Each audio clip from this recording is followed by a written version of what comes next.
रिद्धि की सास को हर वक्त अपने मायके का गाना गाने की आदत थी। अरे बस करना माँ, मामा का ये किस्सा तो 50 बार पहले भी सुना चुकी है। अरे हाँ, तो क्यों ना बताऊं। तेरे चाचा तो उस वक्त हाथ झाड़ कर खड़े हो गए थे। तब मामा ही था तेरा जो आगे आया और मदद की। देखो अब ठीक है ना, जो हो गया सो हो गया। क्यों एक बात को हमेशा गाती रहती हो। अब तो बहू घर आ गई है, उसे तो सबको मान कर चलना है ना, कि सिर्फ सास का मायका ही समझेगी वो। तभी वहाँ रिद्धि आ जाती है। माँ, आज मैं घर जा सकती हूँ? माँ को मेरी बहुत याद आ रही है। शादी के बाद एक बार भी नहीं गई। हाँ तो कौन जाता है। अरे मेरी शादी के बाद जब मैं बिदाई होकर आई, इतना बड़ा ससुराल मेरा, खाने वाले 10 लोग और बनाने वाली मैं सिर्फ एक। ऐसा लग रहा था जैसे सिर्फ खाना बनाने के लिए ही ब्याह किया है।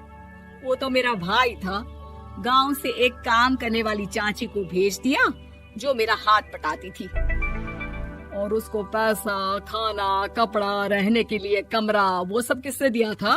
तुम्हारे भाई ने। ये मामला रोज का था। ससुर भी जब गुस्सा होते तो वो सारी बात कह देते जो उनके मन में इतने समय से चल रही थी।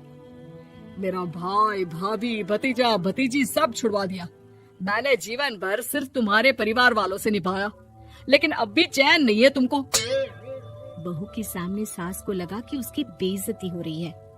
अब सुन बहू, अपने कमरे में जा, कहीं नहीं जाना मायके वायके। घर का काम कौन करेगा? पड़ोसन। बहू समझ जाती है मामला गर्म चल रहा है। कमरे में जाने में ही भलाई है। कमरे में क्या है? तुम्हारी माँ हर वक्त चिक चिक चिक करती रहती है। कल ताई मिली थी तुम्हारी मुझे, लेकिन मजाल है सासू माँ की उन्होंने एक बुराई की हो, लेकिन सासू माँ हाँ, जब देखो तब ससुराल के लोगों की बुराई करती रहती है। बेचारे पापा जी कितना मिस करते हैं अपने घर वालों को। मेरा तो बड़ा मन करता है कि ताऊ जी, चाचा जी और सब मिलकर रहे, ना साथ रहे लेकिन आना जाना तो ठीक से रखे। हिंदुस्तान और पाकिस्तान एक हो सकता है, लेकिन चाचा और ताऊ के परिवार के साथ हम लोगों का मिलन ना जी ना, कभी नहीं हो सकता। ये बात है। देखिए मेरे साथ ना ज्यादा चैलेंज मत करिएगा। ऐसा कोई काम नहीं है जो मैं नहीं कर सकती। ससुर जी जो कि बहू की बात सुन रहे थे सामने आ जाते हैं। अरे बेटा, तू ये कर सकती है तो प्लीज मेरा परिवार किसी तरह मुझसे मिलवा दे। सारी जवानी तो मैंने किसी तरह काट ली, लेकिन जीवन के इस पड़ाव पर बहुत याद आती है मेरे परिवार की। हाँ हाँ पिताजी, आप चिंता मत करिए, बस मेरा साथ देते रहिए आप दोनों। फिर देखिए कैसे माँ जी भी ठीक हो जाएंगी और पूरा परिवार भी एक हो जाएगा।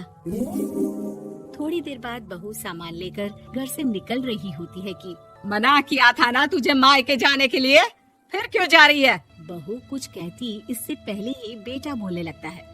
क्या है माँ, वो घर जा रही है। वैसे भी उसके माता पिता ने मुझे 10 लाख दिए तब जाकर मेरा काम शुरू हो पाया, वरना तूने मेरे लिए किया क्या है? अरे वाह बेटा, बचपन से पढ़ाया लिखाया, तेरे दुख दर्द में जगी, और आज वो लोग तुझे सही लग रहे हैं। और फिर ससुराल में लड़की खुश रहे, ये तो मायके वालों की जीवन भर की जिम्मेदारी रहती है। तो ये तुमको भी तो सोचना था ना। ताऊ जी ने पापा को पढ़ाया लिखाया, जब तुम नहीं आई थी तो पापा के लिए ताई जी ने पापा की माँ की तरह देखभाल की। अब बोलिए। अरे तू कुछ नहीं जानता बेटा, तेरे पापा को सब पता है, तभी वो उन लोगों से वास्ता नहीं रखते। मैं उन लोगों को जानता हूँ, लेकिन मैं तुम्हें नहीं जानता कि तुम्हारे मन के लायक काम नहीं हुआ तो तुम घर की शांति बर्बाद कर दोगी। सास जोर जोर से चिल्लाने लगती है। तभी वहाँ सास का भाई आ जाता है। अरे क्यों आप लोग मेरी बहन को परेशान करते रहते हैं? पहले ये जीजा कम थे, जब बहू भी आ गई। बहन, मैंने तो 30 साल पहले ही बोला था, अपना हिस्सा ले और छोड़ इन लोगों को, चल अपने साथ। बहू समझ जाती है कि मामा ससुर की नजर किस पर है। देखा, तुम लोग मुझे अकेला मत समझना, मेरा भाई खड़ा है आज भी मेरे लिए। बहू मायके जाती है और आते वक्त साथ में एक नौकरानी ले आती है। अरे बहू, कुछ खाने को दे दे। अरे आंटी, क्यों भाभी को परेशान करती रहती हो? उनके भाई ने मुझे जिम्मेदारी दी है। किसी भी चीज की परेशानी नहीं होनी चाहिए भाभी को। जो चाहिए मुझे बोलने का। आय हाय, बहू के मायके वालों का इतना दखल। ये मेरा घर है, कोई कल का आए इसे पूरा कैप्चर कर ले, ये बर्दाश्त नहीं होगा मुझसे। क्या हो गया सासू माँ, क्यों सुबह सुबह चिल्ला रही हैं? चमेली, ओ चमेली, क्या कहा था मेरे भाई ने तुझे? अरे दीदी बहुत तेज है आपकी सासू माँ। मैंने तो बोला कुछ चाहिए तो मांग लो मुझसे। अरे निकल यहाँ से, घर को रेलवे स्टेशन बना रखा है, जो देखो वो घुमा जा रहा है यहाँ से वहाँ। ये कहीं नहीं जाएगी, ये जाएगी तो घर का काम कौन करेगा? मैं। हाँ, और क्या करती हैं बहुएं? घर का काम ही तो करती हैं, इसमें नया क्या है? तभी वहाँ ससुर जी आ जाते हैं। हाँ, तो यही बात तो तुम्हें भी समझनी चाहिए थी ना। आज बहू के मायके से नौकर आ गया तो तुम्हें बुरा लग रहा है? अरे तो उस वक्त गर्मा गर्म खाना तो सबने खाया ना। ऐसा तो नहीं है कि मेरे मायके का नौकर था तो सिर्फ मेरे लिए बनाता था। अरे निकालो इसे, फिलहाल बाद में बात करती हूँ। सास का गुस्सा जोर से नौकरानी पर फूटता है। तभी वहाँ बेटा सामान के साथ आकर खड़ा हो जाता है। चलो रिद्धि, तुम ठीक बोलती हो। मेरी माँ को तो हम लोगों की कोई फिक्र है ही नहीं, ये तो सारा दिन सिर्फ अपने बारे में सोचती है। और देखिए, मैं अब से कह रही हूँ कि अब से इस घर की तरफ आपको देखना भी नहीं है। नहीं आना आज के बाद इन लोगों से मिलने।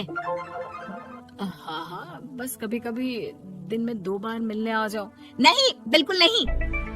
ससुर झूठा नाटक करते हुए। मेरी बीवी ने मुझे मेरे ही परिवार से दूर कर दिया, आज बहू मेरा इकलौता बेटा दूर कर रही है। हाय, कैसे जीऊंगा मैं? वाह, वो भाई जो आपको बेटे की तरह मानता था, उन्हें छोड़ने में तो दुख नहीं हुआ। आज खुद का बेटा छोड़कर जा रहा है तो कैसे जीऊंगा? बढ़िया है। अब सास समझ चुकी थी कि उससे गलती क्या हुई है। मुझे माफ कर दे बहू, अब मेरी समझ में आ गया कि अपनों से दूर कर बीवियां पति का भला नहीं बल्कि उन्हें जीवन में अकेला कर रही है। मुझे माफ कर दे, मैं अब सबसे माफी मांग लूंगी। ससुर जी दूर से बहू को थम्स अप दिखाते हैं।